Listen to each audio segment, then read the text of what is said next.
Yes, mohon izin apakah suara saya sudah terdengar?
Cek, cek,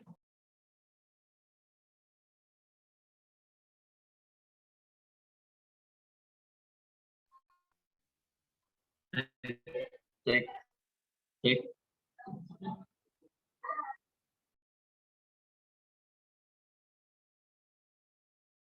Baik, Assalamualaikum warahmatullahi wabarakatuh. Waalaikumsalam warahmatullahi Selamat pagi, wabarakatuh. salam sejahtera bagi kita semua. Salam Om Swastiastu, Namo Buddhaya, salam kebajikan. Yang terhormat Kepala KPWBI Tegal, Bapak Taufik Amrozi. Yang saya hormati Rektor Universitas Pekalongan, Bapak Andi Kushermanto.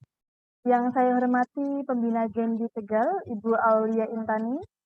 Yang saya hormati Pembina Gendi Komisariat Universitas Pekalongan, Ibu Titi Rahayu. Yang saya hormati Ketua Korkom Gendi Tegal. Yang saya hormati Ketua Komisariat Gendi Universitas Pekalongan. Yang saya hormati narasumber kita pada hari ini, Dr. Anita Carolina, serta para peserta webinar hepatitis dengan tema Kenali dan Cegah Hepatitis Pasca Pandemi COVID-19 yang berbahagia.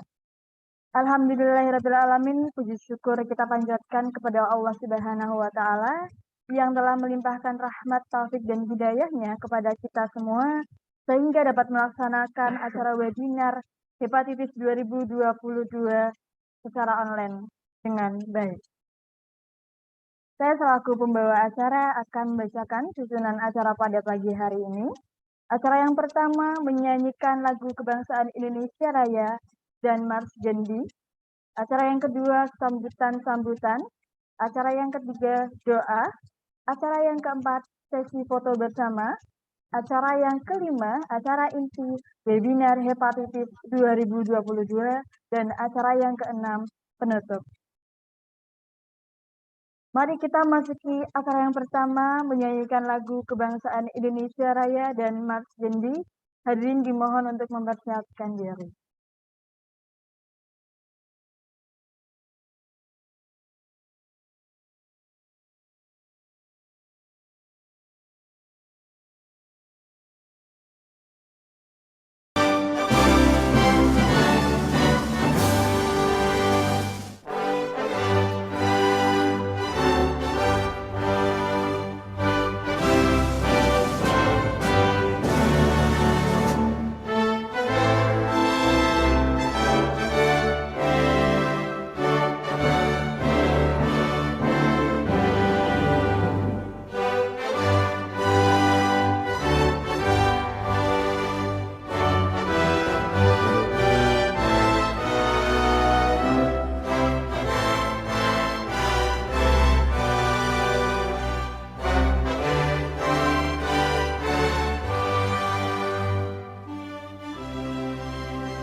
berkarya dan berprestasi. Mahasiswa dari seluruh pelosok negeri di dalam program Bank Indonesia kami ditempa dan dibina untuk para pemimpin bangsa kelak di masa depan. Genbi generasi baru Indonesia, kembangkan kompetensi dan inovasi, bangun jiwa kepemimpinan religi yang tangguh serta siap mengabdi. Kami Genbi, harapan bangsa, menatap masa depan gemilang berjaya. Kami Genbi, bersama Genbi, satukan tugas bangsa dalam kebinekaan. Kami Genbi, bersama Genbi, menjadi generasi tangguh Indonesia, menjadi generasi tangguh Indonesia.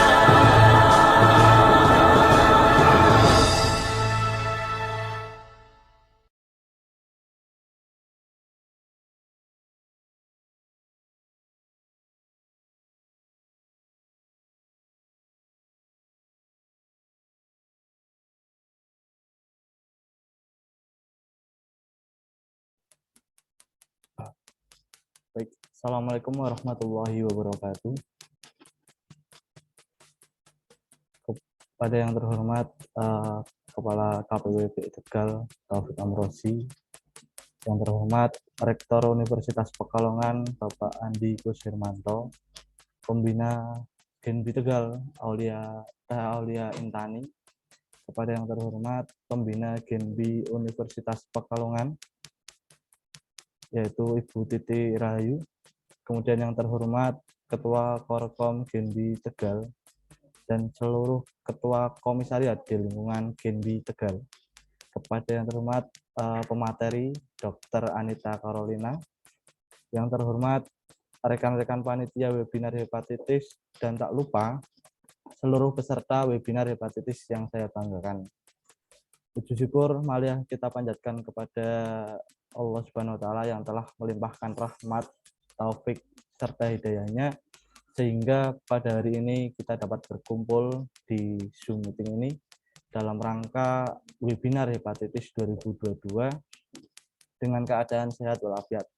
Salawat serta salam tak lupa kita haturkan kepada junjungan kita Nabi Agung Muhammad SAW yang kita nantikan syafaatnya di yaumul kiamah nanti. Amin amin ya rabbal alamin.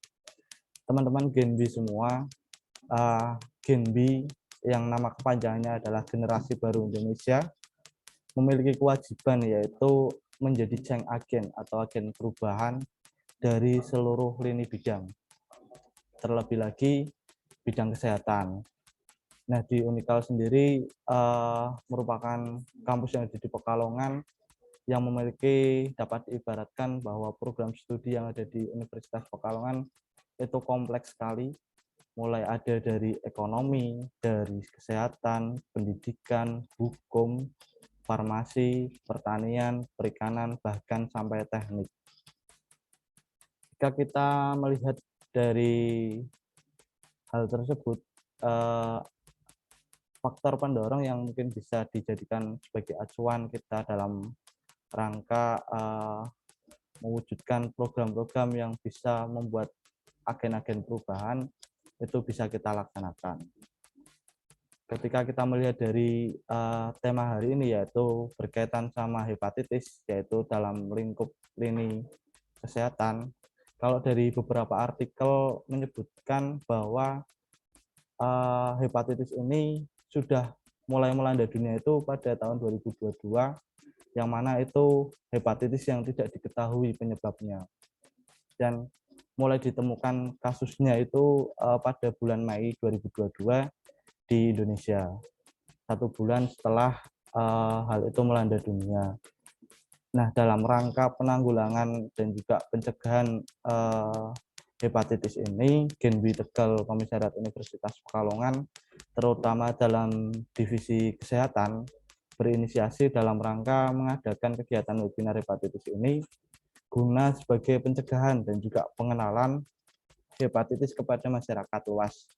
Sehingga harapannya nantinya masyarakat bisa untuk mencegah dan juga menjaga kesehatannya dan mengenali gejala atau tanda penyakit, serta ketika kita sudah mengetahui tentang gejala dan juga tanda penyakit tersebut, kita bisa membawa ke fasilitas kesehatan jika gejala tersebut bisa bertambah keras.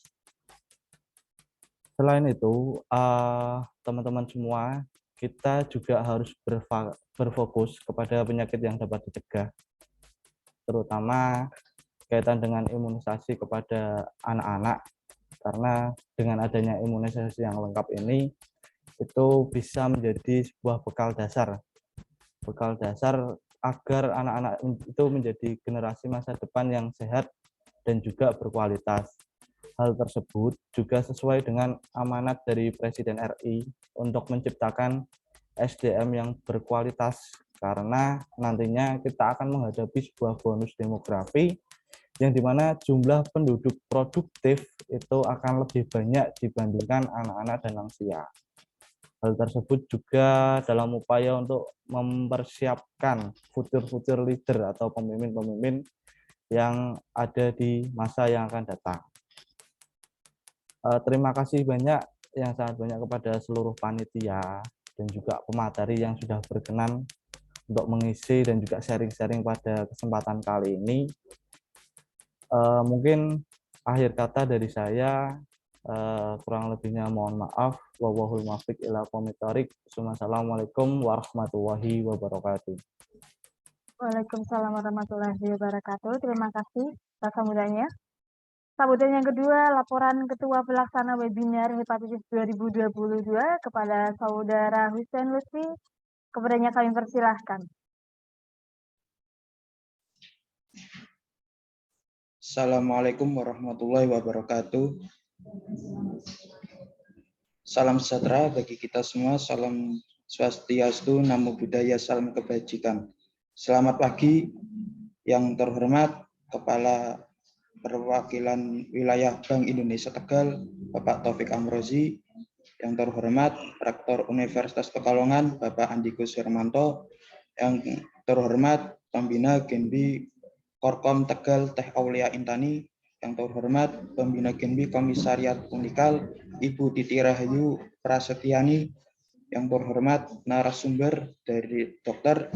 Anita Carolina, yang terhormat Ketua Umum Genbi Komisariat Universitas Pekalongan Mas Dadang Hermanto, yang terhormat jajaran panitia, yang terhormat seluruh peserta dan tamu undangan.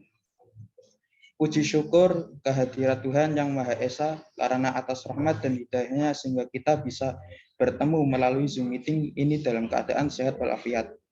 Seluruh peserta dan tamu undangan yang kami hormati, saya selaku Ketua Panitia mau menyampaikan laporan pelaksanaan kegiatan ini.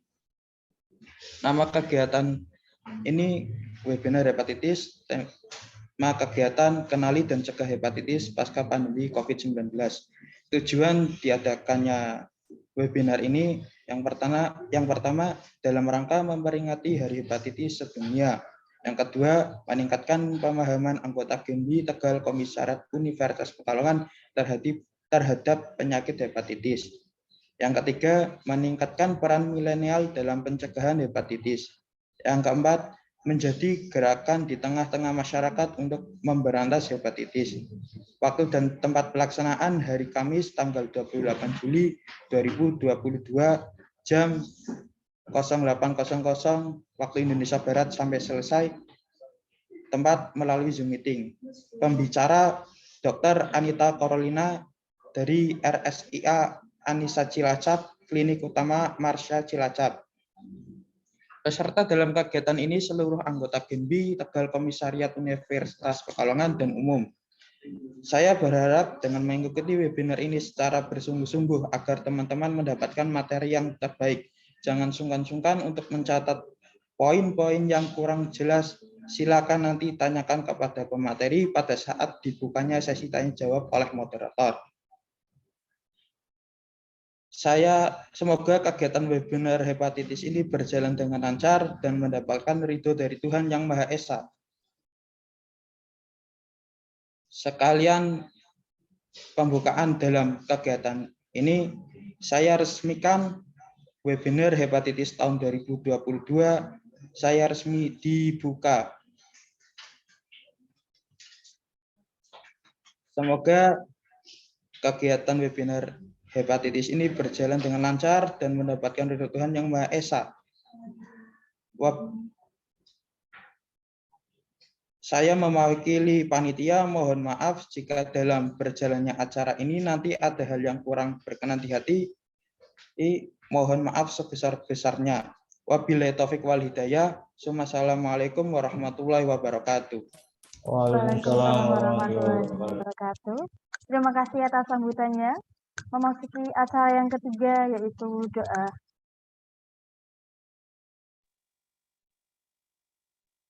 Mari memulai acara kali ini, baiknya kita berdoa terlebih dahulu. Yang beragama Islam, izinkan saya memimpin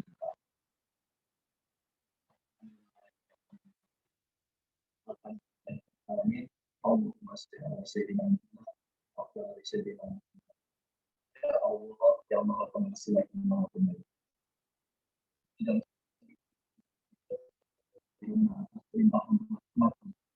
pada pagi ini kami dapat berkumpul dalam acara pembukaan webinar hepatitis di Komisariat Pendidikan. Semoga acara yang kita laksanakan selalu berada dalam lindungan dan ridho.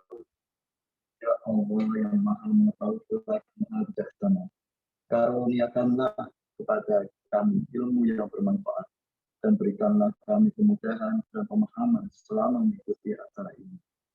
Ya Allah, janganlah Engkau palingkan hati kami setelah Engkau beri petunjuk. Rahmatlah kami, ampunilah kami, jahatkanlah kami, jahatkanlah keluarga kami, dan mudahkan segala urusan kami. Ya Allah yang Maha Perkasa, berikanlah kami kekuatan, kesabaran, dan keikhlasan dalam mengikuti webinar hepatitis. Alhamdulillah kami ke jalan yang Engkau ridhoi. Allahumma ahinna bi-ilmi, waj'alna bi-ilmi, wa akrimna bi-taqwa, wa jamilna bi-afiyah. Allahumma bika asbahna, wa bika amsayna, wa bina nahyana, wa bika namut, wa ilaikan nusur. Rabbana atina fid dunya hasanah wa fil akhirati hasanah wa qina adzabannar. Walhamdulillahirabbil alamin. Billahi fi sabilil haq fastagfirullah. Wassalamualaikum warahmatullahi wabarakatuh. Waalaikumsalam warahmatullahi wabarakatuh. Terima kasih. Memasuki acara yang keempat adalah sesi foto bersama. Dimohon kepada para audiens bisa menyalakan kameranya masing-masing ya.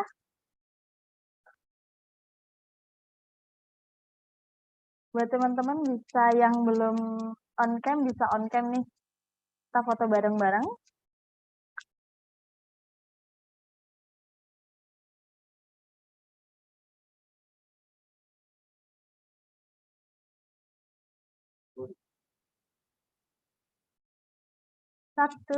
Bentar, ini udah on cam mau belum nih?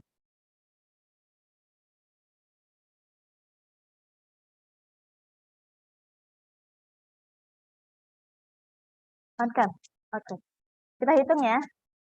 1, 2, 3. Lagi. Selanjutnya. 1, 2, 3. Oke, selanjutnya lagi. 1, 2, 3. Selanjutnya, apa sudah cukup? Oke. Selanjutnya. 1, 2, 3. Oke. Selanjutnya lagi. 1, 2, 3. Oke. Satu kali lagi. Oke. 1, 2, 3. Oke, terima kasih buat para teman-teman semua. Memasuki acara inti, saya akan serahkan kepada moderator, yaitu ada Mbak Nadia Apriliani. Saya sebagai MC pamit undur diri. Sampai jumpa nanti. Selamat belajar. Wassalamualaikum warahmatullahi wabarakatuh. Waalaikumsalam warahmatullahi wabarakatuh. Terima kasih kepada pembawa acara yang sudah mempersilakan saya untuk memimpin rangkaian diskusi hari ini. Dan tentunya juga saya senang bisa bertemu dengan teman-teman peserta webinar meskipun melalui virtual, semoga tidak mengurangi antusiasme kita. Sebelumnya, izinkan saya membuka dulu. Assalamualaikum warahmatullahi wabarakatuh. Selamat pagi dan salam sejahtera untuk kita semua. Bagaimana kabarnya teman-teman peserta? Semoga dalam keadaan sehat dan bahagia ya. Saya ingatkan kembali bagi peserta yang belum menyalakan kamera, dimohon untuk segera on cam karena merupakan salah satu syarat untuk mendapatkan e-sertifikat dan juga materi. Baik, tak kenal maka tak sayang, perkenalkan saya Nadia Apriliani selaku moderator yang akan memandu rangkaian acara webinar kesehatan pada hari ini. Namun sebelum jauh dari rangkaian kita, saya ingin menyampaikan beberapa tata tertib acara sebagai berikut. Webinar Hepatitis Gen B Tegal Komisariat Universitas Pekalongan, Kamis 28 Juli 2022. 1. Peserta diwajibkan on time join webinar secara daring atau online jam 8 melalui aplikasi Zoom. Kedua, format ID peserta untuk Gen B yaitu nama underscore asal Gen B underscore komisariat. Dan untuk non Gen B, nama underscore instansi atau universitas. Ketiga, peserta mengikuti webinar dari awal hingga akhir. Keempat, peserta diwajibkan untuk memakai virtual background yang sudah disediakan oleh panitia. 5. Selama kegiatan berlangsung, peserta diwajibkan untuk on-cam dan unmute, kecuali pada sesi tanya-jawab bagi peserta yang ditunjuk untuk kesempatan bertanya. 6. Bagi peserta yang ingin bertanya, dipersilahkan untuk mengetikkan pertanyaannya melalui room chat pada Zoom. 7. Peserta diharuskan mengisi link presensi yang akan dikirimkan 30 menit sebelum acara berakhir pada kolom chat sebagai syarat mendapatkan e-sertifikat dan materi. Diharap alamat email yang ditulis benar dan aktif. 8.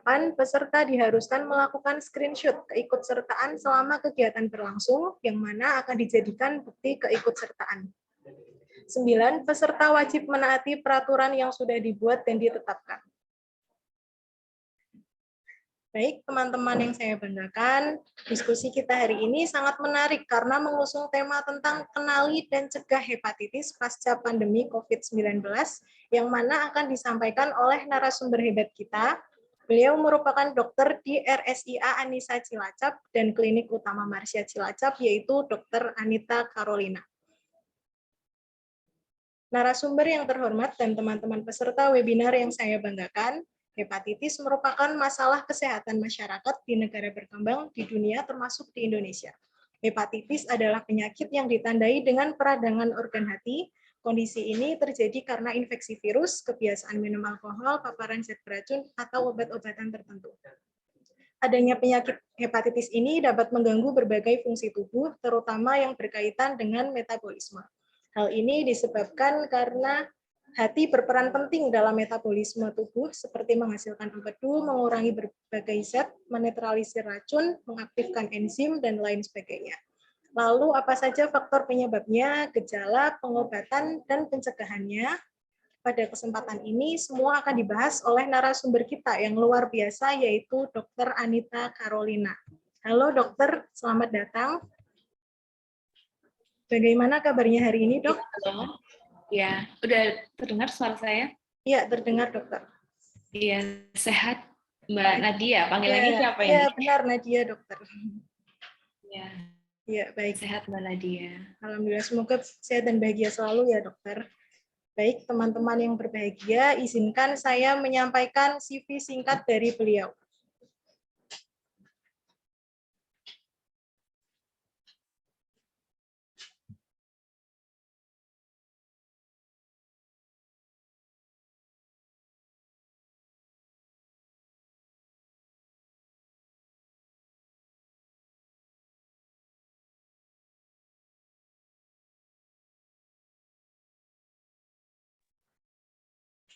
Baik, narasumber kita pada hari ini yaitu Dr. Anita Carolina.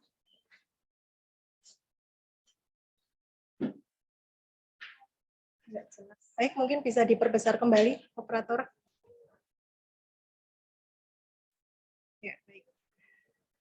Dr. Anita ini memiliki kemampuan bahasa Indonesia dan bahasa Inggris dan lulus dengan IPK sebesar 3,59.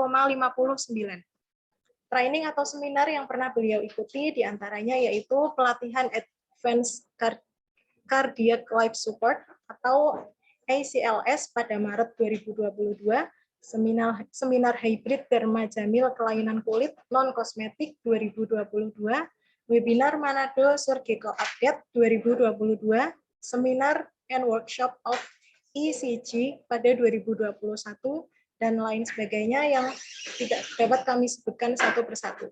Kemudian riwayat lomba yang pernah beliau ikuti yaitu CMU IMC Thailand Hermatology pada 2019.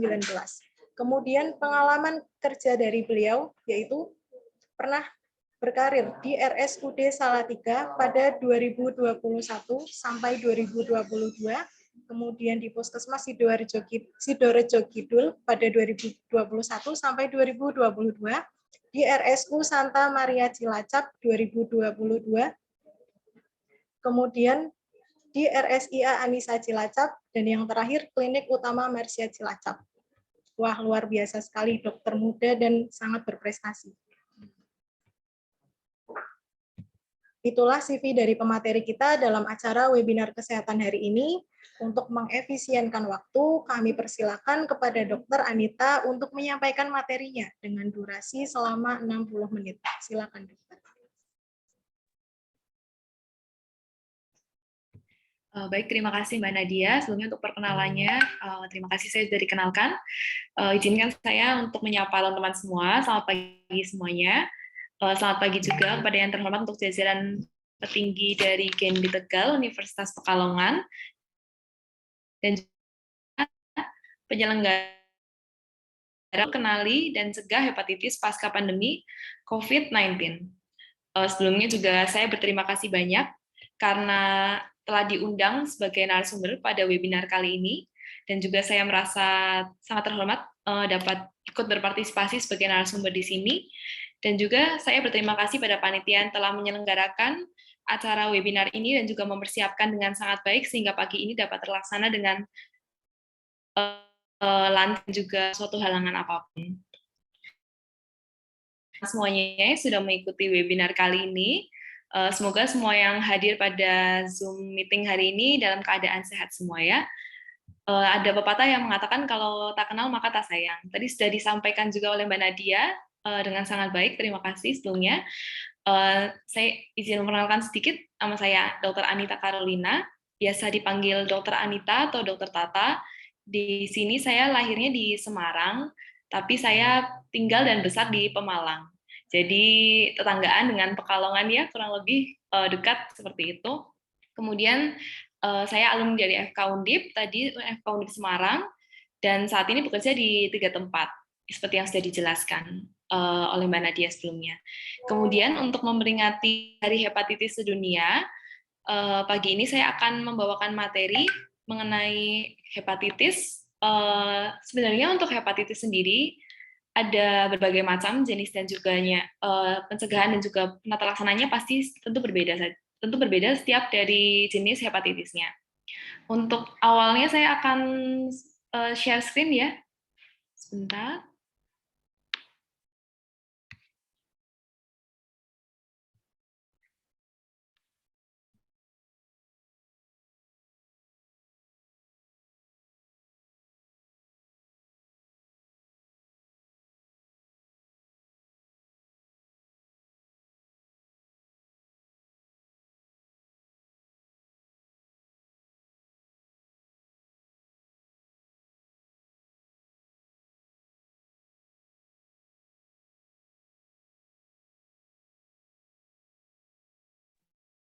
Apakah sudah terlihat PPT-nya?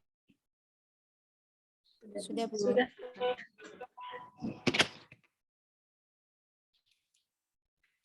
Ya, baik, saya akan mulai.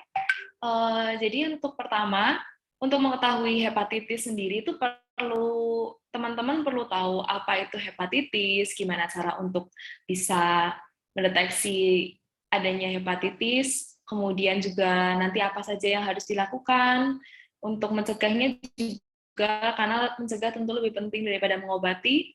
Kemudian nanti baru kita akan mengarah kepada hepatitis misterius yang tahun 2022 ini menjadi suatu outbreak.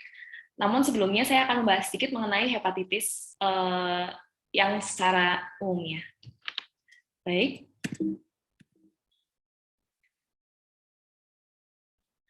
Jadi apa itu hepatitis? Hepatitis sendiri berasal dari dua kata, yaitu hepa yang artinya hati dan juga itis yang berarti radang. Di mana hepatitis jadi dapat diartikan merupakan suatu peradangan di organ hati dan biasanya di masyarakat luas dikenal sebagai sakit kuning. Untuk penyebab dari hepatitis sendiri itu ada bermacam-macam. Di antaranya bisa dibagi secara garis besar menjadi dua, yaitu disebabkan oleh virus dan yang kedua disebabkan oleh non-virus. Bisa dari obat-obatan, dari alkohol. Kemudian untuk hati sendiri merupakan suatu organ intestinal terbesar dengan berat sekitar 1,2 sampai 1,8 kilo. Kemudian menempati sebagian besar area perut bagian kanan atas dan juga merupakan pusat dari metabolisme tubuh dengan fungsi yang sangat kompleks. Fungsi hati ada berbagai macam. Kemudian untuk hepatitis sendiri seperti tadi sudah dijelaskan di awal adalah peradangan hepar. Jadi hepar yang sehat ada di gambar yang atas, sedangkan yang mengalami inflamasi karena mengalami hepatitis berada seperti yang gambar di bawah. Kemudian untuk macam-macam hepatitis ini tadi sudah terbagi dua. Di sini saya akan menjelaskan sedikit mengenai hepatitis yang disebabkan oleh virus, di mana terdapat beberapa jenis, yaitu hepatitis A, B, C, D, dan E. Namun hepatitis yang terjadi di Indonesia itu paling banyak disebabkan oleh virus hepatitis A, B, dan C, sehingga saya nanti selanjutnya akan menjelaskan mengenai hepatitis A, B, dan C saja. Untuk hepatitis A, penyakit ini disebabkan oleh hepatitis A virus, di mana penularannya bisa melalui fekal oral, karena virus ini ditemukan pada tinja. Nah, tadi gimana sih hepatitis A itu bisa menular dari satu orang ke orang yang lain? Hepatitis A ini dapat ditularkan melalui pertama, makanan yang tercemar tanpa dimasak tepat. Kemudian, minuman air yang terkontaminasi, yang belum dianggap bersih, kemudian kontak pribadi dengan orang yang terinfeksi hepatitis A. Nah, siapa saja yang bisa beresiko terkena hepatitis A? Orang-orang yang beresiko yaitu orang yang menyediakan makanan, orang yang sering jajan, kemudian orang yang belum menderita hepatitis A dan belum divaksinasi terhadap penyakit ini juga dapat menghadapi resiko terjangkitnya penyakit. Kemudian untuk hepatitis B adalah infeksi hati yang disebabkan oleh virus hepatitis B. Penularannya kalau yang tadi A kan melalui fekal oral, lebih banyak melalui makanan yang kurang bersih, kemudian juga air. Nah, kalau yang virus hepatitis B ini melalui darah dan cairan tubuh yang berisi virus hepatitis B. Nah, gimana sih cara penularannya? Kalau cara penularan dari virus hepatitis B sendiri bisa melalui kontak dengan darah dan cairan tubuh melalui kulit yang terbuka. Kemudian bisa dengan kontak dengan benda-benda yang sudah terkena darah atau cairan tubuh manusia, misalnya sikat gigi, alat cukur, perawatan penyakit yang menggunakan yaitu ada jarum suntiknya, kemudian melakukan hubungan seks tanpa pengaman dengan orang yang tertular, berbagi jarum saat menyuntikkan obat, dan dapat juga dari tertusuk jarum bekas. Nah, di sini siapa saja yang beresiko hepatitis B? Kalau yang bisa beresiko, saja yang sering mengalami kontak dengan darah atau cairan tubuh manusia, seperti bekerja di sektor kesehatan, kemudian bayi dengan ibu yang terinfeksi virus hepatitis B. Mohon maaf, bisa di-mute mungkin. Baik, terima kasih. Saya lanjutkan. Tadi yang beresiko terkena hepatitis B yaitu pekerja di sektor kesehatan, bayi dengan ibu yang terinfeksi virus hepatitis B, kemudian kontak seks dengan penderita hepatitis hepatitis B, pengguna narkoba, perilaku seksual yang suka berganti-ganti pasangan, dan juga pasien hemodialisa, yang biasanya itu pasien gagal ginjal.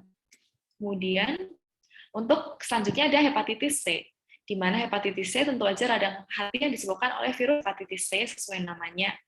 Kalau penularan dari virus hepatitis C ini juga melalui darah. Nah, gimana sih cara penularannya? Kurang lebih hampir sama seperti virus hepatitis B. Transfusi darah dan di screening bisa menyebabkan penularan, kemudian membuat tato dan tindih dengan menggunakan jarum atau alat yang tidak steril. Biasanya dulu sering terjadi kasus pengguna jarum suntik dengan yang menggunakan tato atau tindik itu terkena hepatitis karena dulu dari satu pengguna ke pengguna yang lain tuh jarumnya tidak diganti. Jadi hanya menggunakan satu jarum yang sama sehingga sangat besar kemungkinannya untuk menyebarkan virus hepatitis jika salah satu saja itu punya atau menderita hepatitis sebelumnya.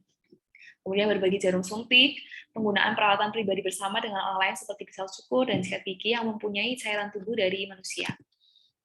Kemudian untuk gejala dari hepatitis sendiri, itu ada apa aja? Kita harus tahu ya, karena untuk mengenali penyakitnya kita harus tahu apa tanda dan gejala yang muncul pada saat terjadi hepatitis. Yang pertama biasanya ada demam ringan, kemudian kelelahan, nyeri otot, sakit kepala, kemudian kehilangan nafsu makan, mual, muntah, diare. Ini biasanya tanda dan gejala dari gastrointestinal atau saluran pencernaan yang paling sering muncul dan paling sering dialami oleh penderita hepatitis. Kemudian nyeri perut bagian atas, air seni berwarna pekat seperti teh, warna tinjanya pucat, kemudian biasanya juga mata sampai kulitnya berwarna kuning. Seperti itu. Nah, kemudian hepatitis sendiri ini merupakan penyakit yang seringkali tidak memberikan gejala dan keluhan pada penderitanya. Karena hati itu termasuk salah satu organ yang cukup kuat, sehingga saat virus masuk, tubuh tidak memberikan reaksi secara langsung, apalagi saat tubuh dari penderita yang terinfeksi virus tersebut sedang dalam keadaan yang sehat, kemudian imunnya bagus, itu kemudian kemungkinan besar tidak akan menimbulkan gejala, sehingga sangat sulit untuk dideteksi. Nah, jika berobat ke dokter, biasanya itu sudah perutnya membesar karena sudah timbul pengumpulan cairan di area perut atau yang disebut asites. Kemudian juga kalau misalkan diperiksa bentuk hatinya sudah tidak rata lagi, sudah berbenjol-benjol dan bahkan bisa mencapai stadium kanker dari hati. Kalau misalkan ini hanya orang yang imunnya lemah yang akan cepat terdeteksi virus hepatitis. Nah, untuk teman-teman semua, mesti kan harus tahu nih apa yang harus dilakukan kalau misalkan ternyata ada gejala, ataupun ternyata kalian merupakan salah satu dari individu yang beresiko yang sudah dijelaskan di awal tadi. Apa yang harus dilakukan? Kalau misalkan kalian merupakan individu yang beresiko, baik ada gejala maupun tidak ada gejala, sebaiknya memeriksakan darah. Kemudian, jika hasilnya ternyata positif untuk virusnya, perlu dilakukan pengobatan dan juga mencegah terjadinya komplikasi. Seperti yang tadi sudah dijelaskan, jangan sampai dari hepatitis karena tidak diobati, karena tidak dikenali gejalanya, jadi lama-lama berlanjut menjadi kanker hati. Itu hal yang sangat kita tidak inginkan, sehingga sebisa mungkin, sedini mungkin untuk dilakukan screening awal. Jangan sampai timbul sampai parah menuju ke arah kanker. Kemudian jika hasilnya negatif, maka perlu sebenarnya dilakukan vaksinasi dan juga menghindari faktor resiko yang sudah dijelaskan. Untuk individu yang tidak beresiko, disarankan untuk menjaga lifestyle dan juga menghindari dari faktor resiko yang ada. Nah, pengobatan dari hepatitis sendiri ada bermacam-macam, tergantung dari jenis hepatitisnya. Kalau hepatitis A tidak perlu pengobatan yang spesifik karena sebenarnya dapat sembuh sendiri. Gimana sebenarnya penyakit hepatitis yang virus ini dapat self-limiting disease atau sembuh dengan sendirinya, asalkan sistem imunnya dapat melawan dari virus-virus tersebut. Kemudian menjaga pola hidup yang bersih dan juga sehat. Sedangkan untuk hepatitis B dan C memerlukan pengobatan yang spesifik sehingga dapat segera diperiksakan jika muncul gejala ataupun jika mendapatkan hasil tadi dari pemeriksaan darah misalkan positif terinfeksi virus hepatitis. Nah, tadi kalau misalkan pencegahan yang tepat gimana sih? Hepatitis A kan tadi dari fekal oral ya, jadi lewat saluran pencernaan biasanya. Sehingga pencegahan yang paling tepat yaitu sering mencuci tangan, terutama setelah ke kamar kecil, sebelum makan, dan misalkan setelah mengganti popok bayi. Kemudian memasak atau mencuci sampai bersih makanan yang sebelumnya mau dimakan, dan juga menyimpan makanan dengan baik dan bersih. Memasak makanan dengan cukup selama minimal 1 menit. Kemudian jangan minum air dari sumber air yang belum dinyatakan bersih, dan juga tetap menjaga kebersihan lingkungan. Nah, kalau untuk pencegahan dari hepatitis B dan C sendiri, tadi kan sudah dijelaskan kalau cara penularannya lewat darah. Sehingga untuk yang belum terinfeksi, cara pencegahan yang paling tepat ini dengan pertama imunisasi, kemudian menggunakan kondom jika memang berhubungan dengan partner seks yang terinfeksi hepatitis B. Kemudian jika hamil, lakukan tes darah untuk hepatitis B. Jadi dapat sesegera mungkin terdeteksi apakah ibu hamil tersebut di dalamnya ada virus hepatitisnya atau tidak. Kemudian bayi yang dilahirkan oleh ibu yang terinfeksi hepatitis B harus diberikan imunoglobulin hepatitis B atau HBIG dan juga diberikan vaksin. Jangan menggunakan alat suntik bersama-sama dan juga jangan menggunakan alat pribadi yang mungkin dapat terkena virus itu secara bersama-sama. Dan juga sebisa mungkin untuk menghindari tato dan menindih tubuh. Nah, kalau bagi yang sudah terlanjur terinfeksi, gimana sih? Apa yang harus dilakukan? Yang pertama, jangan lakukan donor darah. Jangan lakukan donor organ atau jaringan lain jika memang sudah terdiagnosis oleh dokter bahwa menderita hepatitis B, karena dapat menularkan ke orang lain jika memang sudah positif terkena virusnya. Kemudian beritahu dokter bahwa Anda terinfeksi, sangat hati-hati untuk memastikan agar orang lain tidak terkena darah dan cairan tubuh Anda. Kalau pencegahan utamanya tentu aja dengan vaksin, di mana vaksin hepatitis A bisa membantu menghasilkan antibodi terhadap virus. Orang dewasa biasanya yang sudah berusia 30 tahun ke atas, itu biasanya sudah mengembangkan kekebalan terhadap virus hepatitis A sendiri. Karena pada saat misalkan tanpa sengaja orang tersebut terkena virus hepatitis A, dan pada saat itu tubuhnya sedang kuat, jadi sistem imunnya bagus, sehingga bisa melawan virusnya dengan sendirinya, seperti yang sudah saya jelaskan tadi, self-limiting disease, sehingga jadi secara tidak langsung setelah dapat melawan virusnya di dalam tubuh itu terbentuk dengan sendirinya antibodi. Jadi biasanya kalau orang dewasa memang sudah punya kekebalan terhadap hepatitis A. Jadi kalau memang sudah di atas 30 tahun, tidak disarankan untuk dilakukan vaksinasi lagi. Nah, vaksinasi ini membutuhkan 2 kali suntikan, diberikan 6 bulan sampai 18 bulan, karena tubuh butuh waktu sekitar 4 minggu untuk mengembangkan antibodi terhadap hepatitis A ini, setelah suntik vaksin yang pertama. Biasanya suntikan vaksin yang diberikan ini untuk anak-anak yang masih kecil. Jadi karena mereka belum terpapar sebelumnya, dianggap belum terpapar, jadi sangat disarankan untuk diberikan vaksin agar nanti tubuhnya dapat membentuk antibodi. Kemudian vaksin ini dianggap efektif selama 15-20 tahun atau dapat lebih, tergantung dari setiap pribadi masing-masing. Nah, vaksin ini tadi ya sudah dijelaskan diberikan untuk bayi, tapi tidak disarankan diberikan untuk ibu hamil. Kalau memang hamil dan memang ke arah yang beresiko terjadinya hepatitis, perlu segera dilaporkan ke dokter. Nah, untuk vaksin hepatitis B, biasanya pada bayi itu dilakukan segera setelah lahir, kemudian usia 1 bulan dan usia 6 bulan.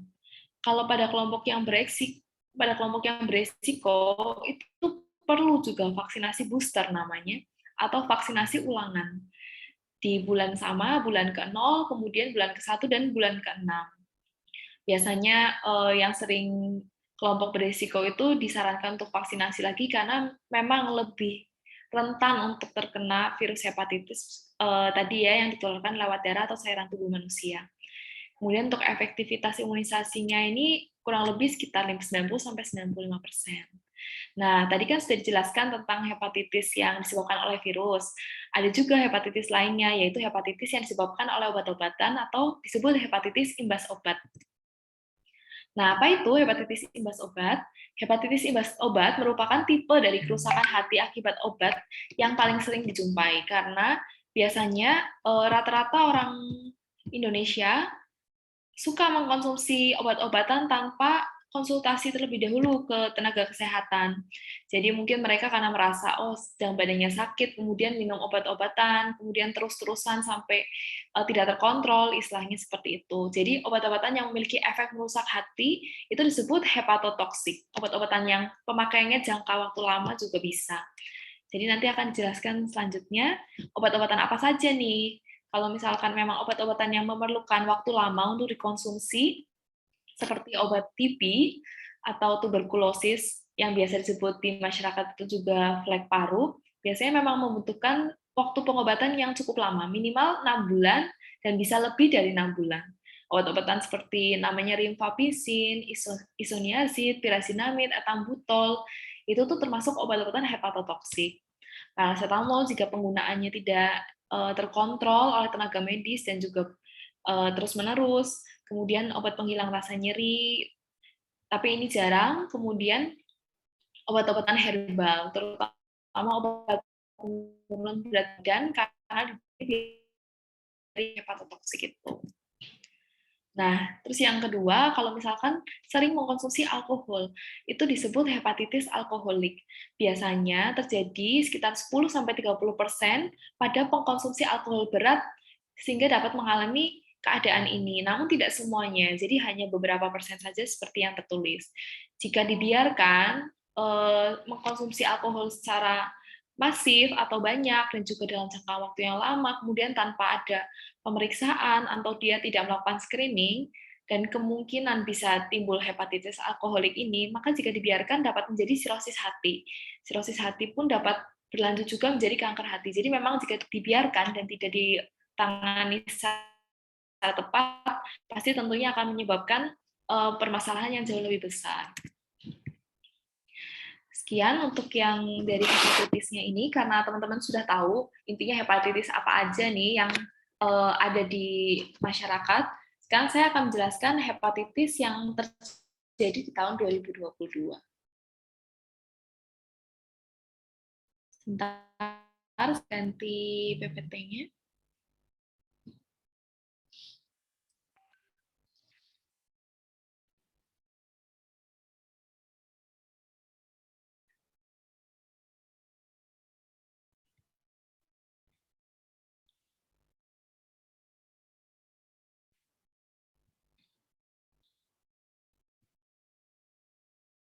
Ya, sudah terlihat ya. Untuk PPT-nya yang ini, saya akan menjelaskan sedikit mengenai hepatitis akut yang tidak diketahui penyebabnya, di mana hepatitis yang awal-awal tahun 2022 ini cukup membuat gempar masyarakat Indonesia. Pertama, untuk latar belakangnya sendiri, pertama kali dilaporkan di Inggris pada tanggal 5 April 2022, kemudian pada tanggal 8 April 2022 di 3 negara lainnya juga melaporkan kasus yang serupa. 15 April 2022 atau World Health Organization ditetapkan sebagai kejadian biasa. Kemudian pada 21 April 2022 sudah dilaporkan terjadi lebih dari 170 kasus di 12 negara. Dan pada 16-30 April 2022 di Indonesia sendiri ada 3 kasus dugaan terjadinya hepatitis akut pada pasien anak yang meninggal dunia. Untuk kisaran kasus yang terjadi sampai saat ini sekitar pada anak yang berusia 1 bulan hingga 16 tahun. Nah, hepatitis akut yang tidak diketahui penyebabnya ini tadi dijelaskan ada beberapa. Jadi di Indonesia sendiri ada 1 kasus probable dan 13 kasus pending classification. Kemudian juga kelompok umur kasus yang terbanyak itu biasanya 5 tahun ada 7 tahun sampai 10 tahun ada kasus, dan sampai 16 tahun tuh ada 5 kasus. Untuk jadi definisinya sendiri sudah dijelaskan ya di awal, kalau hepatitis itu peradangan di hati yang penyebabnya bisa bermacam-macam, infeksi ataupun non-infeksi. Nah, kalau penyakit hati yang karena agen infeksi itu tadi paling umum dari virus, seperti yang sudah dijelaskan. Hepatitis bisa A, B, C, D, E. kalau hepatitis akut yang tidak diketahui penyebabnya atau hepatitis akut misterius ini itu karena hepatitis yang bukan ditimbulkan oleh virus. Jadi virus A, B, ada namanya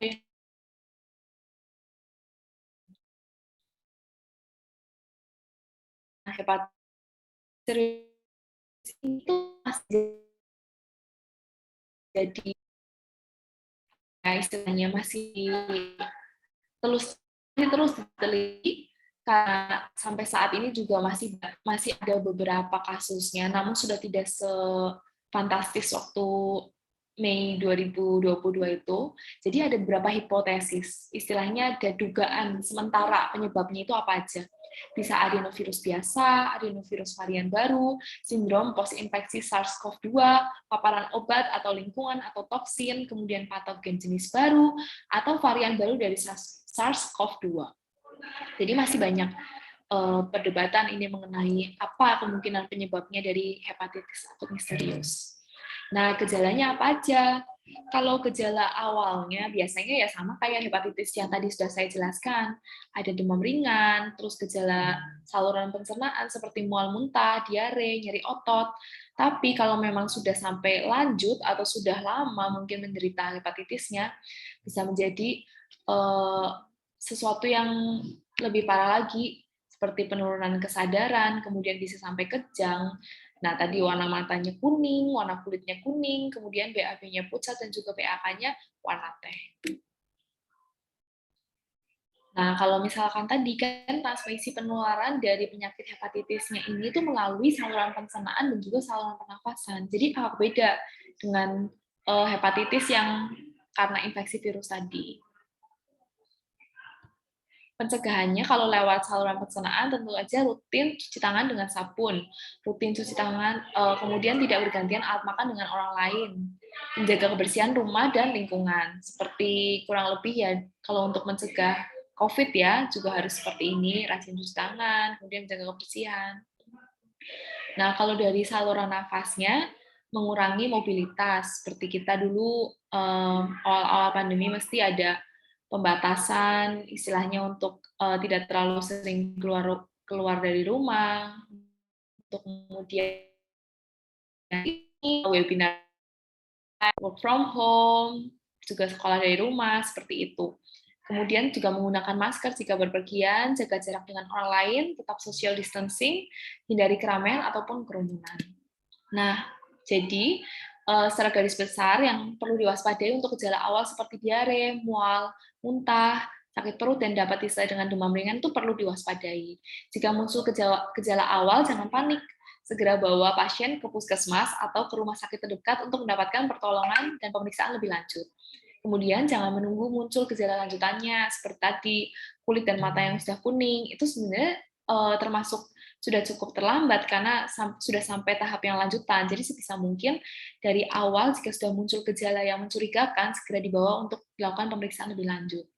Kemudian jika terjadi penurunan kesadaran, maka segera bawa ke rumah sakit dengan fasilitas ICU anak sehingga dapat ditolong dan dapat segera dilakukan pelaksanaan yang tepat. Sekian dari saya. Terima kasih untuk waktunya yang diberikan dari panitia untuk saya menyampaikan materi. Di sini saya akan sedikit, masih ada waktu berapa lama ya, Mbak Nadia? Ya, masih ada waktu sekitar 35 menit. Sekitar 35 menit, ya. Jadi ini saya mau share video sedikit, mungkin buat teman-teman yang kayak tadi waktu saya penjelasan juga masih aku bingung, apa sih itu hepatitis, kok kayaknya sering dengar tapi juga maksudnya nggak tahu itu apa ya, sakit apa, mungkin masih kurang paham. Ini saya sedikit ada animasi, saya ambil dari YouTube, tapi menurut saya cukup menjelaskan dengan ringkas dan juga lebih gampang untuk memahami. Izin saya putar boleh ya Mbak Nadia? Silakan, Dokter. Ya, sebentar ya.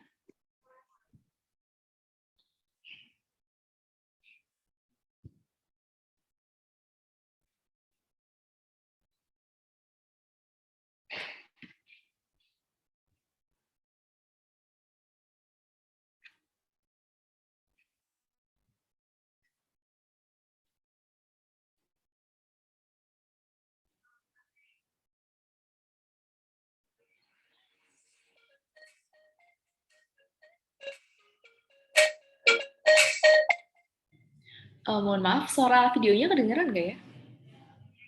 Terdengar. Terdengar ya? Oke, saya lanjutkan.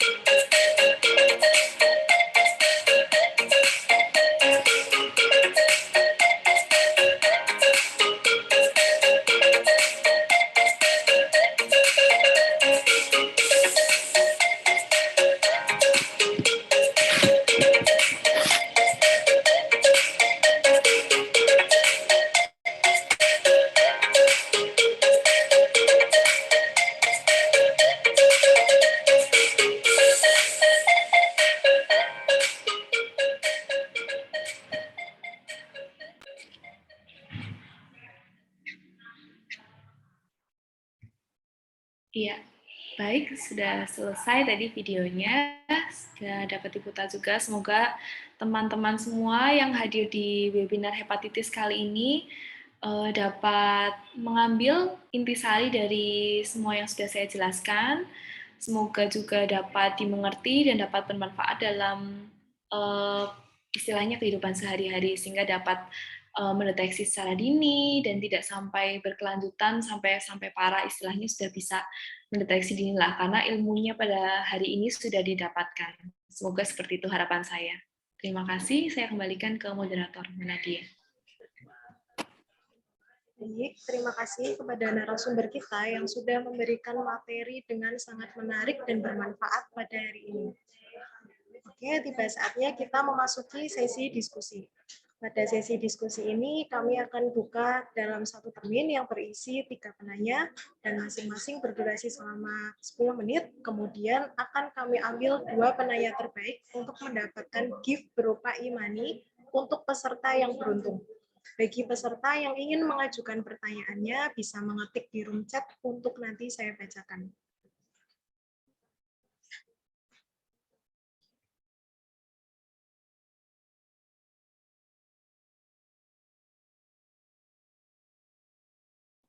Ya, nampaknya ada yang raise hand. Silakan untuk mengetikkan pertanyaannya.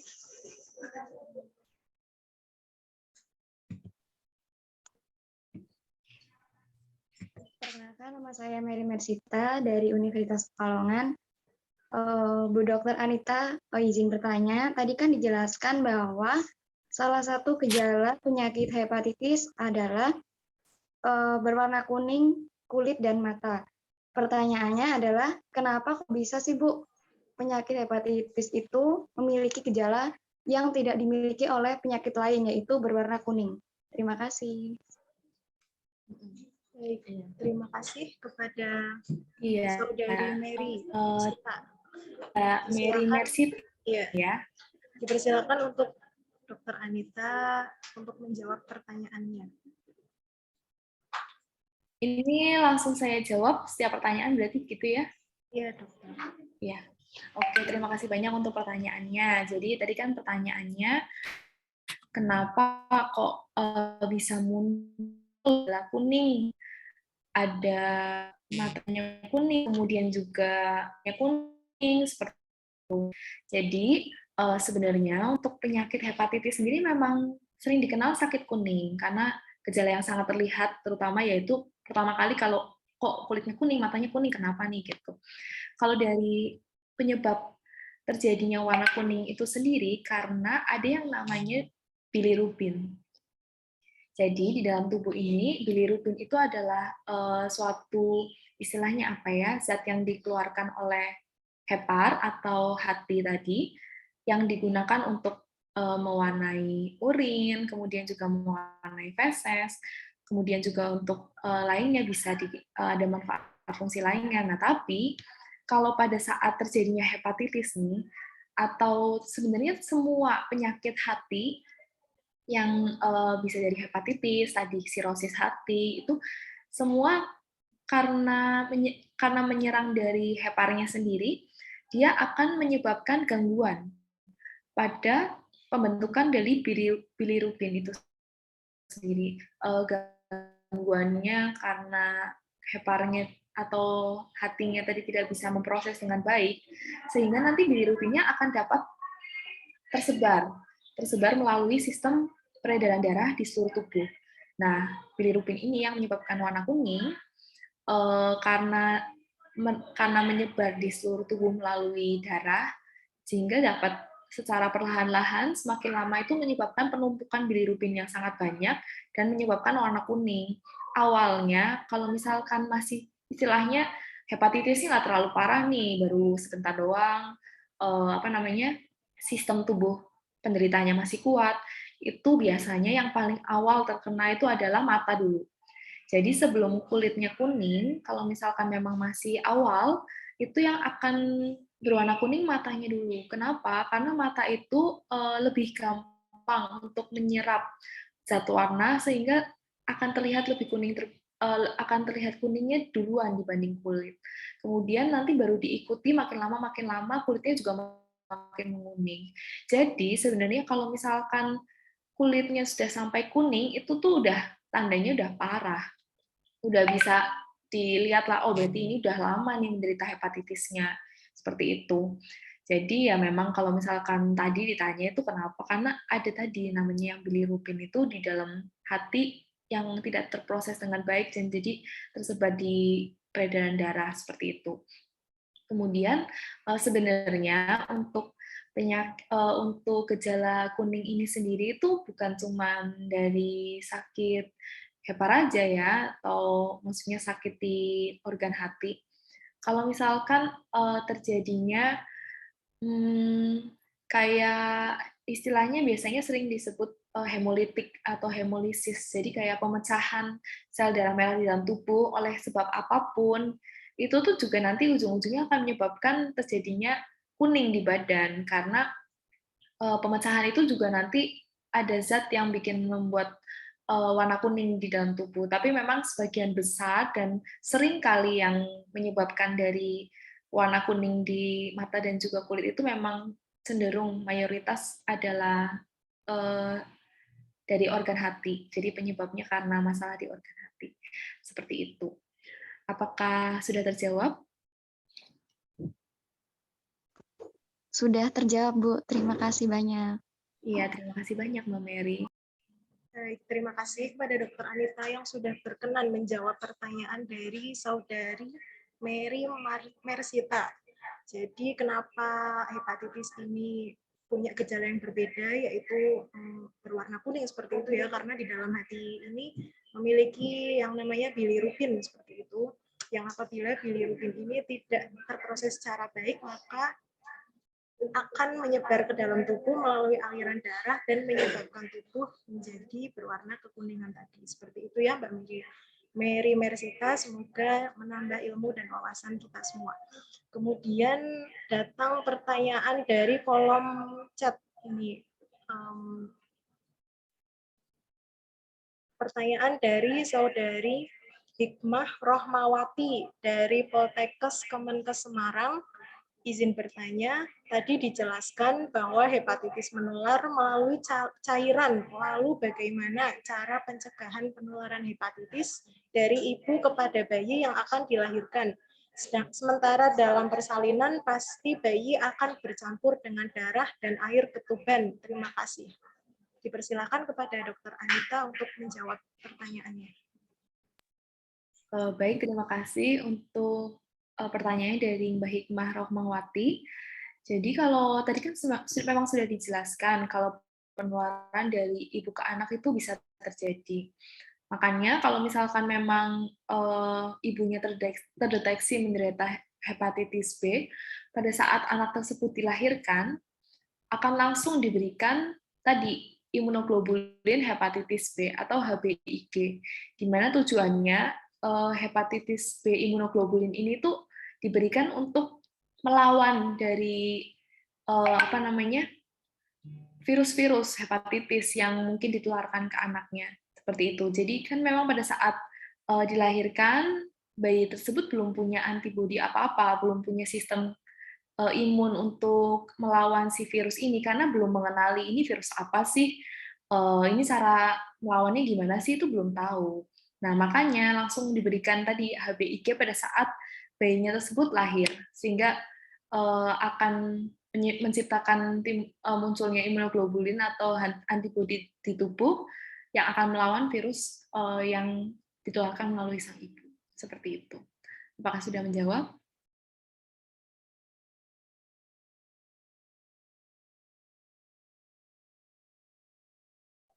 Baik, sepertinya sudah cukup terjawab, dokter. Terima kasih. Mungkin bisa saya lanjutkan saja ya, dokter, untuk membacakan pertanyaan dari kolom chat. Selanjutnya datang dari Bulan Bulkis dari Universitas Pancasakti Tegal. Pertanyaannya, Bu Dr. Anita, saya mau tanya, saya sering merasa pusing kepala, dan oleh sebab itu saya sering mengonsumsi paracetamol untuk menghilangkan rasa sakitnya. Tadi sudah dijelaskan bahwa paracetamol jika digunakan dalam jangka panjang akan menyebabkan hepatitis karena obat. Lalu bagaimana solusinya, dok, agar saya terhindar dari hepatitis tersebut? Terima kasih. Silakan Dr. Anita untuk langsung menjawab pertanyaan dari Bulan Bulkis. Baik, terima kasih untuk Bulan Bulkis pertanyaannya. Jadi, memang untuk hepatitis sendiri kan penyebabnya banyak. Tadi juga dari obat-obatan bisa. Obat-obatan yang dikonsumsi secara jangka panjang dan juga tidak terkontrol dosisnya, istilahnya seperti itu. Nah, tadi kan di sini dijelaskan kalau sering konsumsi paracetamol untuk menghilangkan rasa sakit, pusing kepala gitu ya. Kalau paracetamol yang dikonsumsi ini, saya tanya dulu, ini Bulan Bulkis di sini bisa, ini nggak? Bisa, apa namanya, on mic nggak? Yang tanya nih Bulan Bulkis. Iya, halo. Bulan, halo apakah dokter, bisa on mic? izin masuk. Iya, silakan. Iya, Iya. Ini ya, Mbak Bulan Bulkis ya. Ini kalau misalkan tadi sering minum paracetamol tuh dosisnya sehari berapa? Minumnya berapa kali? itu misalkan saya merasa pusing itu satu hari itu kadang bisa 1 sampai 2 kali. 1 sampai 2 tablet berarti ya? Iya, Itu diminumnya rutin setiap hari atau gimana? Dalam 1 minggu kira-kira berapa kali tuh? Berapa hari minum obatnya? tergantung dok. Kalau misalkan dalam 1 hari itu sudah tidak pusing lagi, sudah dihentikan, tidak minum lagi. Hanya sekedar seperti itu. Cuman saya tuh merasa pusingnya kayak 1 minggu itu 1 kali pusing, nanti langsung minum obat itu, begitu. Awalnya kenapa mengkonsumsi paracetamol? Karena memang waktu itu pernah periksa, terus dokternya menyarankan, oh ya kalau misalkan pusing lagi minum aja paracetamol, atau jenengan kayak berinisiatif, oh ya kalau saya pusing coba saya minum paracetamol membaik, jadi dilanjutkan. Iya, sebelumnya karena inisiatif sendiri, karena sudah pernah mencoba paracetamol itu udah menghilangkan pusingnya, jadi saya coba lagi dan terus gitu. Jadi sampai saat ini masih ya? Iya, masih mengkonsumsi. Masih. Jadi gini, kalau misalkan untuk konsumsi paracetamol sendiri, sebenarnya itu kan merupakan obat yang untuk mengurangi nyeri ya. Jadi kayak paracetamol, ibuprofen, asam mefenamat, itu semua jenis-jenis obat yang untuk mengurangi rasa nyeri. Untuk obat-obatan mengurangi rasa nyeri itu boleh dikonsumsi. Tapi kalau misalkan emang konsumsinya dalam jangka waktu pendek itu nggak apa-apa dan terkontrol. Istilahnya apa sih yang menyebabkan kalian minum obat itu? Kalau misalkan terus-terusan pusing seperti tadi dijelaskan oleh Mbak Bulan Bulkis gitu, kok pusing terus, akhirnya minum. Setiap kali minum udah nggak pusing lagi. Nah, tapi yang kurang istilahnya kurang pas di sini gitu ya Mbak, itu harus tahu dulu nih, apa sih yang nyebabin kepalanya pusing, apa sih yang nyebabin kok rasanya nggak enak, jadi harus minum obat sehat, bukan sih ada penyebabnya. Nah, kalau dengan minum aja untuk mengurangi nyeri, itu sangat kurang disarankan. Karena kalau seperti itu, nanti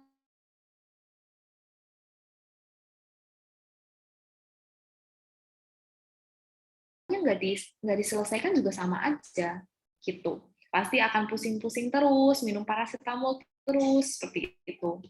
Jadi, kalau saran dari saya, halo, apakah masih tersambung? Masih ya? Ya, kalau saran dari saya itu mending Mbak Bulan tetap ini aja kontrol dulu ke dokter, minimal dokter puskesmas atau dokter di klinik kesehatan yang paling dekat dengan Mbak Bulan, konsultasi dulu, kita dengan gejala seperti ini kok terus-menerus, bukan cuma sekali dua kali itu kira-kira dicari penyebabnya apa kayak gitu. Karena tadi saya bilang, ini tuh obat paracetamol hanya untuk mengurangi gejala nyeri, bukan mengobati penyebab. Jadi rasanya memang enak, setiap kali diminum ya sembuh, setiap kali diminum ya sembuh.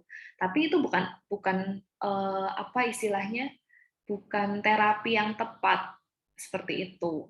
Makanya tadi kalau misalkan memang minum paracetamol terus-terusan sampai setiap kali pusing ya minum, setiap kali pusing ya minum, ya nanti ujung-ujungnya bisa juga pengaruh ke heparnya dalam jangka waktu yang panjang seperti itu ya. Maksudnya mungkin nggak dalam beberapa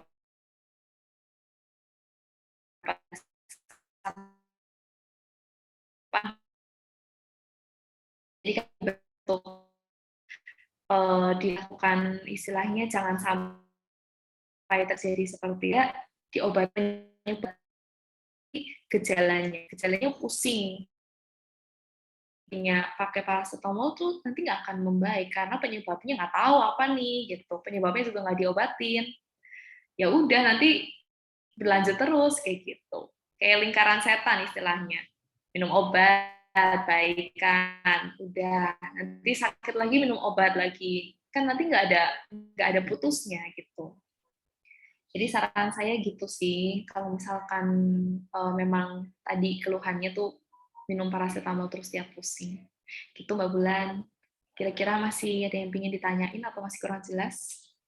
Sudah cukup jelas. Terima kasih Bu Dokter Anita. Iya, sama-sama.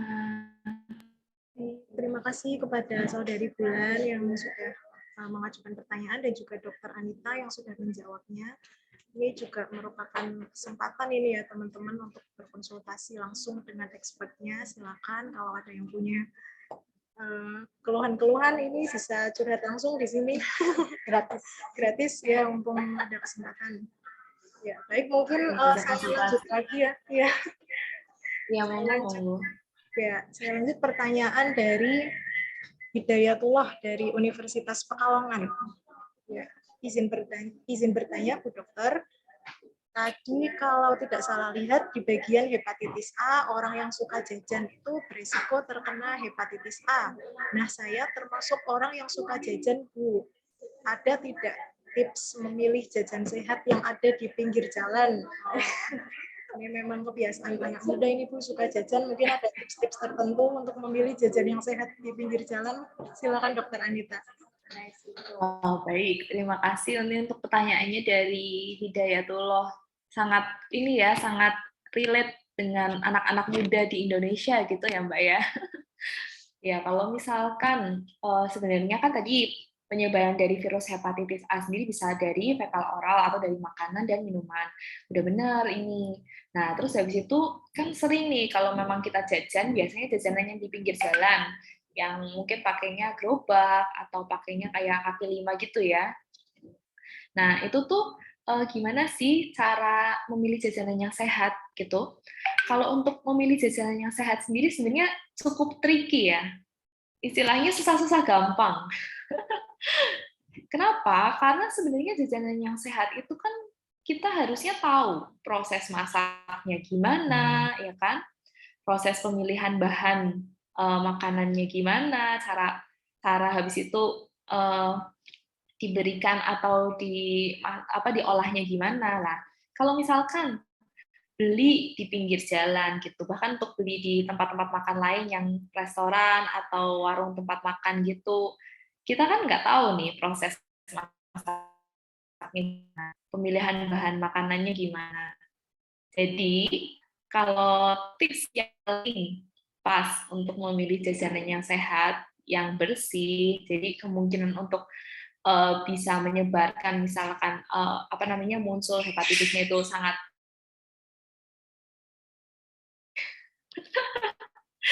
Karena kalau bikin jajanan sendiri, berarti otomatis kita tahu, oh kita beli bahannya tuh dari bahan yang bagus, ya kan? Terus kita bersihin, cuci dulu yang bersih, kemudian dimasak dengan tepat istilahnya, belum, maksudnya nggak mentahan gitu, udah mateng baru dikonsumsi. Jadi kan sudah pasti tuh, sudah pasti bersih dan tidak tercemar. Memang kalau misalkan kayak gitu lebih ribet, ya Mas Hidayatullah, bener nggak?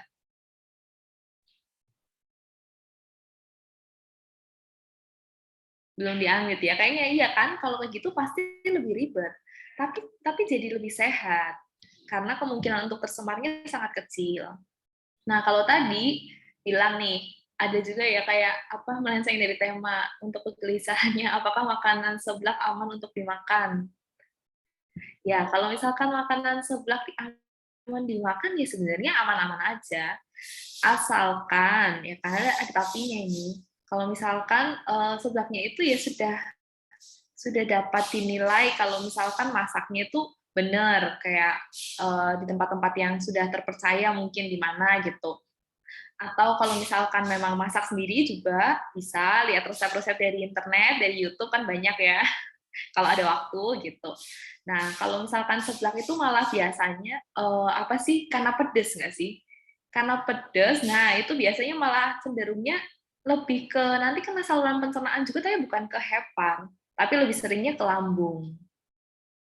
Nah, itu tadi kalau misalkan tadi kenapa makan seblak itu aman nggak? Ya biasanya lebih seringnya ke lambung, jadi menyebabkan tadi sakit mah, biasanya perutnya rasanya melilit, apa namanya, mual-mual sampai muntah, kan gejalanya sama tuh. Tadi pas hepatitis juga gejalanya mual muntah kan?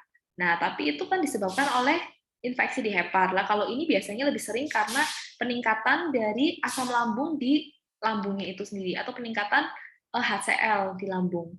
Jadi bikin perutnya sama, sakit melilit, mual, muntah. Nah, itu karena seblaknya pedas kayak gitu.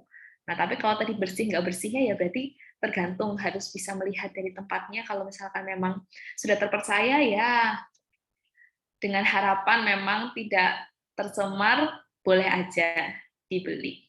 Kayak gitu. Sekiranya apakah cukup menjawab?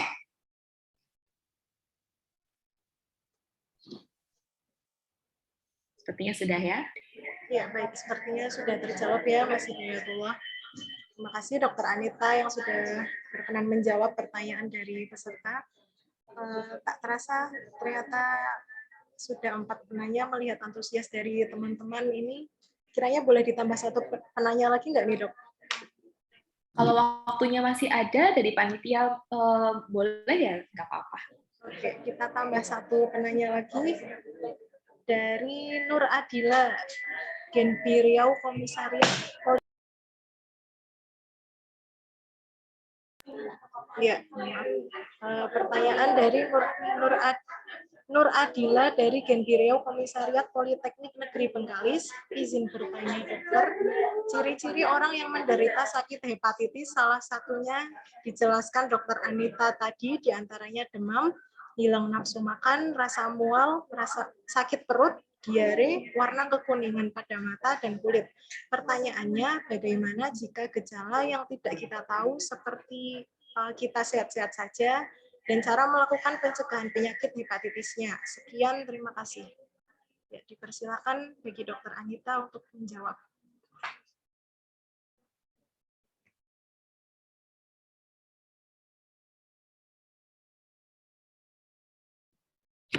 Belum di-unmute.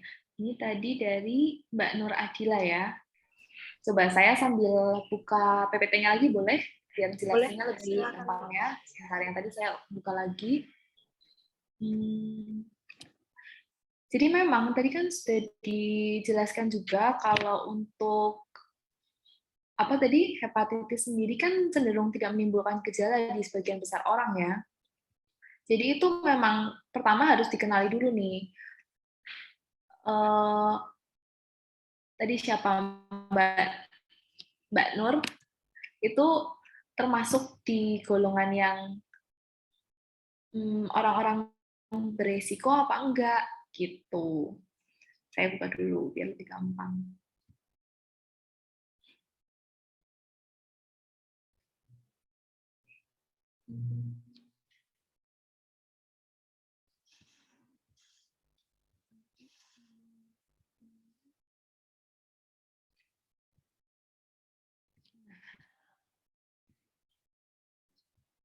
Sudah kelihatan ya PPT-nya?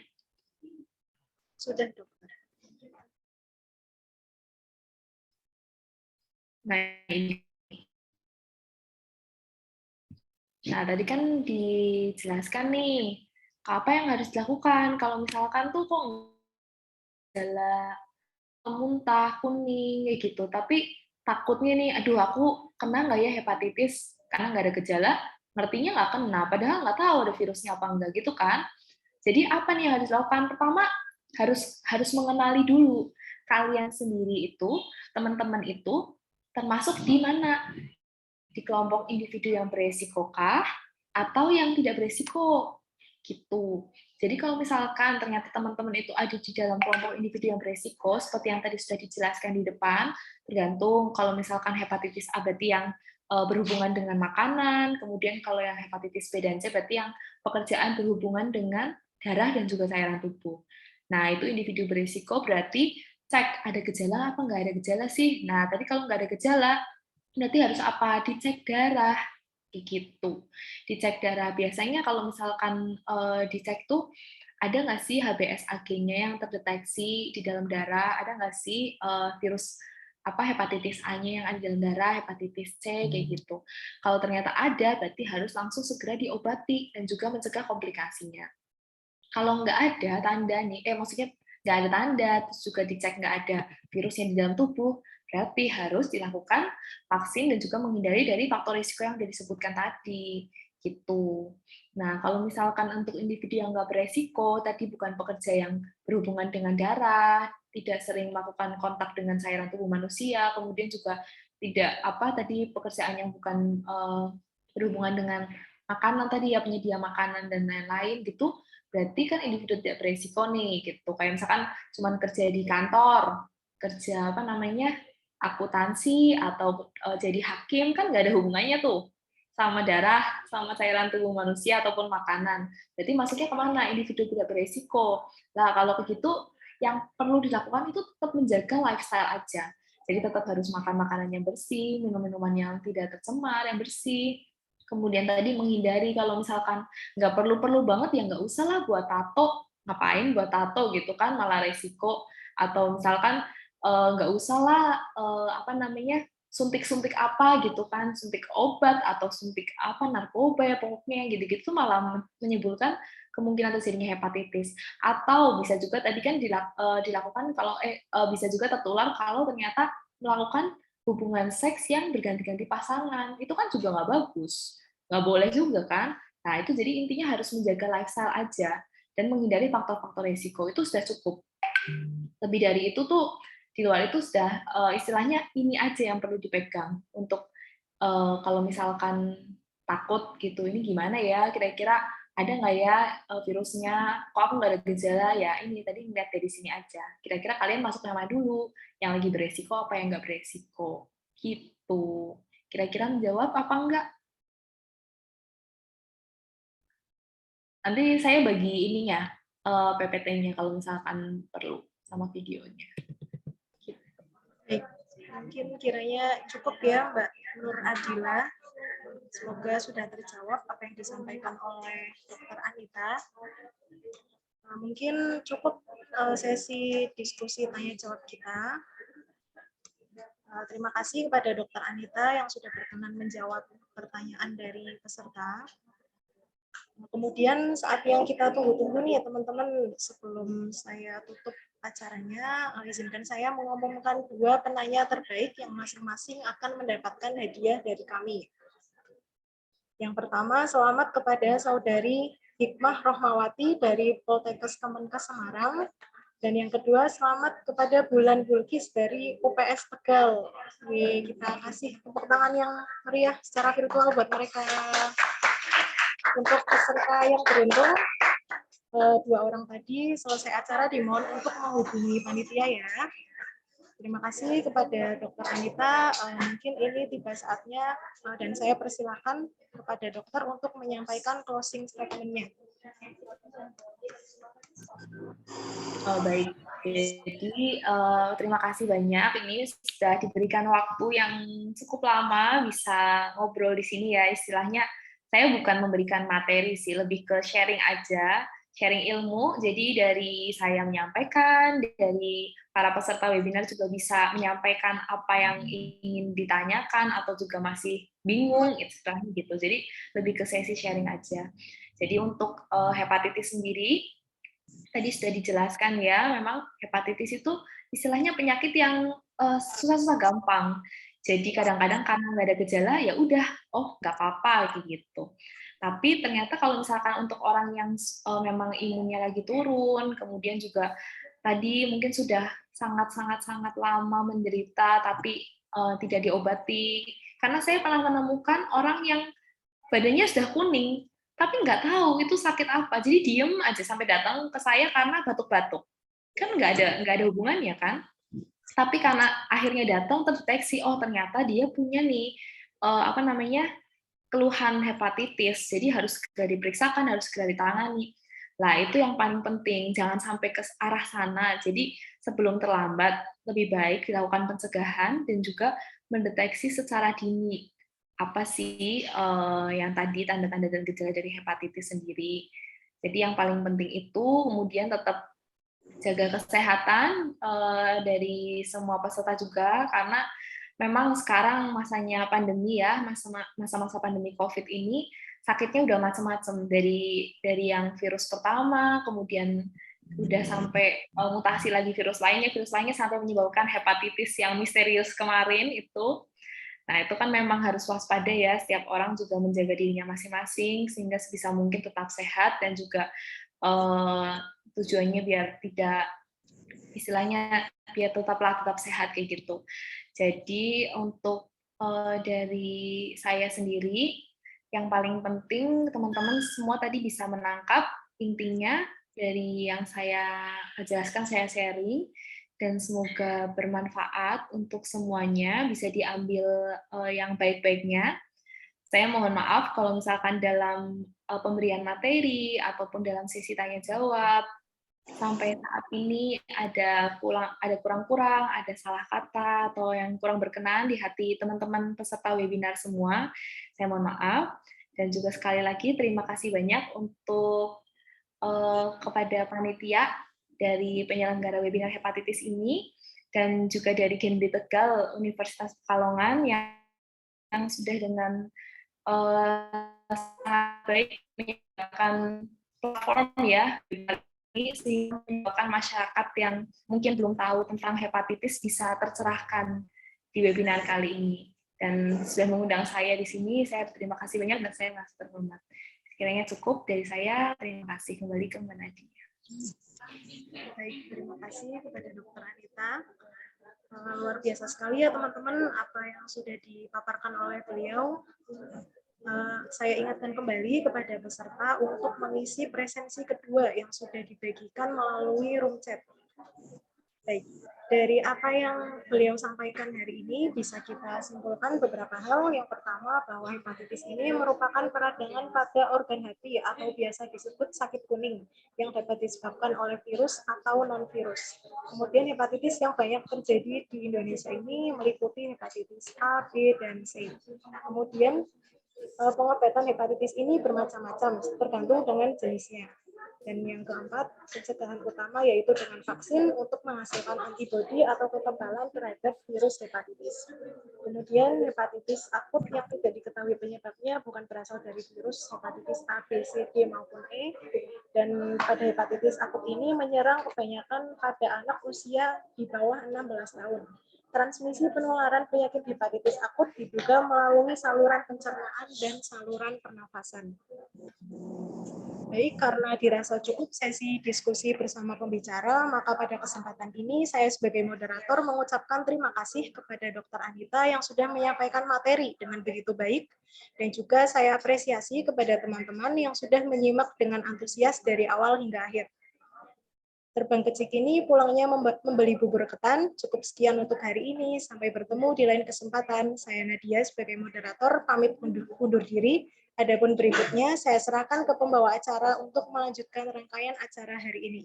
Sekian, wassalamualaikum warahmatullahi wabarakatuh. Waalaikumsalam warahmatullahi wabarakatuh. Alhamdulillah, kita telah sampai di penghujung acara. Terima kasih kepada para narasumber, moderator, serta para peserta webinar hepatitis dengan tema Kenali dan Cegah Hepatitis Pasca Pandemi COVID-19 yang telah menyimak acara dari awal hingga akhir. Semoga banyak ilmu yang didapat untuk diaplikasikan dalam kehidupan kita sehari-hari. Saya mewakili panitia yang bertugas menyampaikan mohon maaf atas salah kata dan perbuatan. Akhir kata, terima kasih. Sampai jumpa bila taufiq wal hidayah. Wassalamualaikum warahmatullahi wabarakatuh.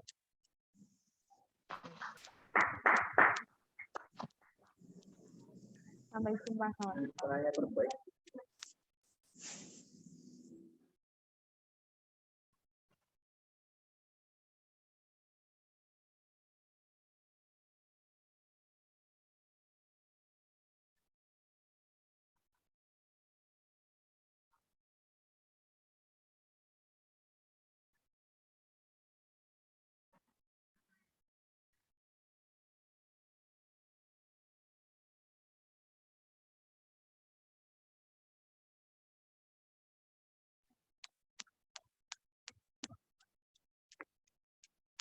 Terima kasih Dokter Carolina yang sudah menyampaikan ilmu. Semoga lain kali bisa ketemu ya Dok ya. Iya, sama-sama. Ini Mbak Prihatini ya. Iya. Saya juga senang kalau misalkan bisa sharing ilmu di acara-acara lainnya lagi. Mungkin kedepannya kalau makin banyak juga makin bagus ya buat masyarakat dan juga panitia makin sukses. Oke. Baik, terima kasih Dok. Sampai jumpa. Saya izin live ya. Terima kasih semuanya. Iya Dok. Sama-sama.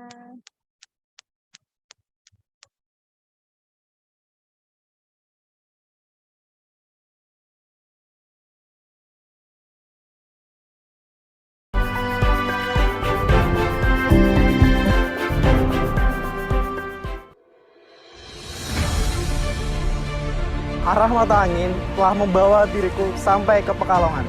Siapakah yang akan mendapatkan 3 golden ticket ini? Lihat ini. Anjlok lagi, anjlok lagi.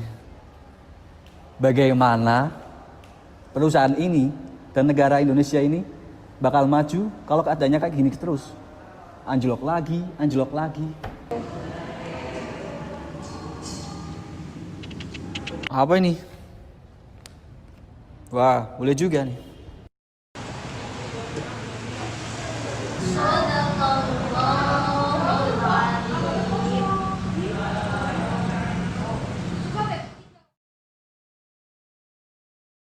Loh, kotak amalnya kok hilang? Apa sih ini? Wah, boleh nih sepertinya.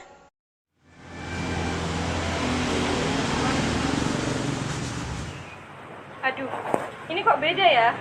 Aduh, palsu ini. Apes.